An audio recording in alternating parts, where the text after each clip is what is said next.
Something about the angels is that they don't like bad breath, just like we don't like bad breath. And so you know the feeling of when you're at the masjid and you're praying some sort of salah, tarawih usually, or something after iftar, and you can smell the breath of someone next to you, whether it's morning breath or the breath of whatever they ate that night, and the odor of it comes out.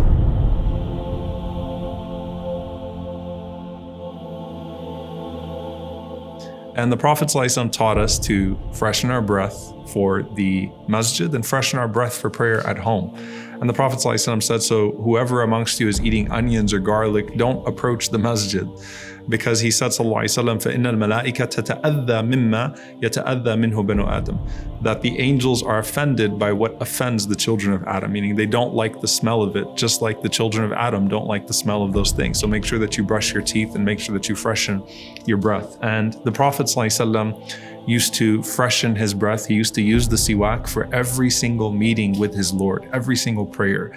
It was his habit ﷺ to brush his teeth and to freshen up his breath.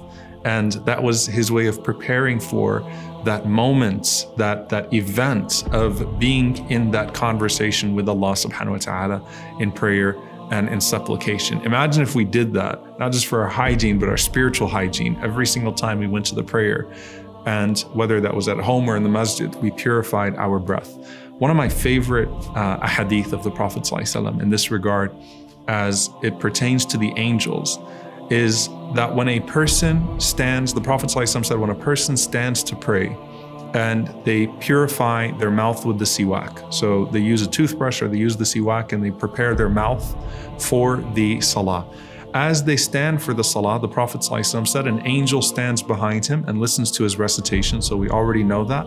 And then the angel draws near until the mouth of the angel is on the mouth of the reciter. And the Prophet ﷺ said, and so the reciter recites nothing of the Quran إِلَّا صَارَ فِي جَوْفِ الْمَلَكِ, except that it goes directly to the heart of the angel. SubhanAllah. And the Prophet ﷺ said, فَطَهِّرُوا أَفْوَاكُمْ لِلْقُرْآنِ. So purify your mouths for the Quran. Purify your mouth for the recitation of the Quran.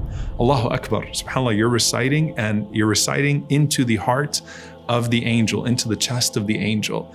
And it's really beautiful when you think about the fact that you came into this life with an angel blowing your spirit into you, and here you are now blowing the word of Allah subhanahu wa ta'ala into the angel. And this is something that's established, that the angels crowd around the Quran. Ibn Salah rahimahullah narrates that the angels don't recite the Quran, but instead they listen to the Quran. So they crowd the Quran. So we know that when we're reciting, the angels surround us, whether that's in groups or as individuals. We know that the angels love the Quran. They surrounded it as it came down to the Prophet ﷺ. They celebrate its reading. But subhanAllah, think about that moment there. The next time you stand up to read, the great blessing that you have of the Quran, that even the angel wants to absorb the Quran from your mouth the way that you absorbed life through that angel.